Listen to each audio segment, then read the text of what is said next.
Tak já bych vás chtěl uvítat v rámci týmu expedice Gibraltar 2012, která už dnešní večer se trošku zvrhla, ale shrnutí dne. Dneska máme první den, ujeli jsme zhruba 450 až 500 km, skončili jsme v kempu u města Ulm, zhruba tak, já nevím, kolik, 25 až 30 km od něj, protože jsme nedojeli až do Kosnice, bohužel kvůli technickým problémům a kvůli tomu, že jsme vyjeli o dost později, než jsme původně plánovali, zhruba o 2 hodiny.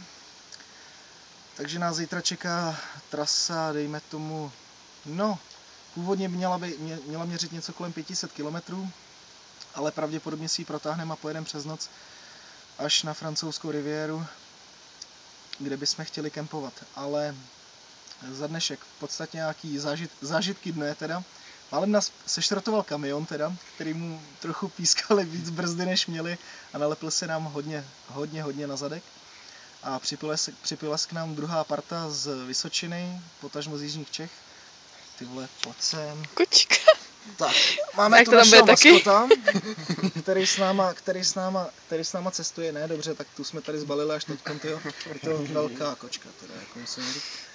No dobře, tak já už si radši. Nebude vidět. Jak nebude vidět, tyjo?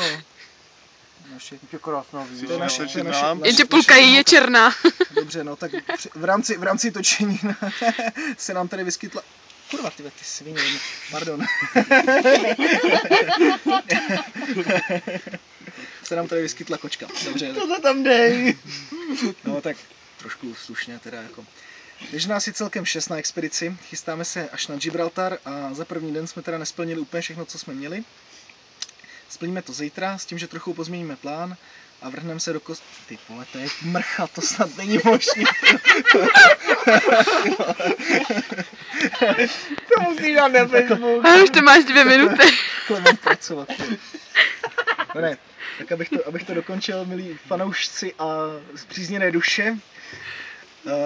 Za dnešek teda nějaký problémy jsme teda měli. Měli jsme problémy s volnoběhem, když nám teda škodovka chcípala, ale jakož to tolik nevadilo, protože jsme jeli poměrně velkou část v jednom kuse. Vystřídali jsme se všichni 3 řidiči, co tam jsme. Je pokoj, vole. tohle není... A to ať neřeknu, abych nepřišel autorský práva. No, dobře, tak.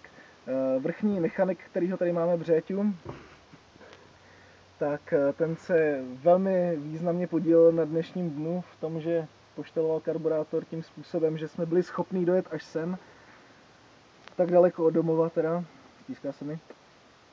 A doufám, že bude pokračovat své činnosti dál, tyjo, tímhle skvělým způsobem. Tyjo.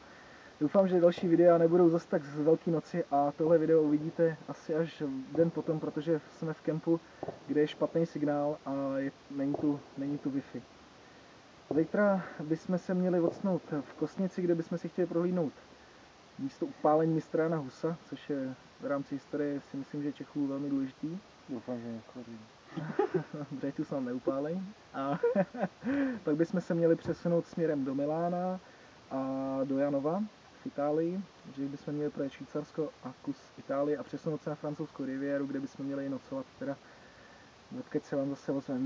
Doufám, že nejste naštvaný, že tohle video vidíte až takhle později, ale doufám, že nám budete furt fandit a držet nám palce, až dojedem, ať na ten Gibraltar, tak díky.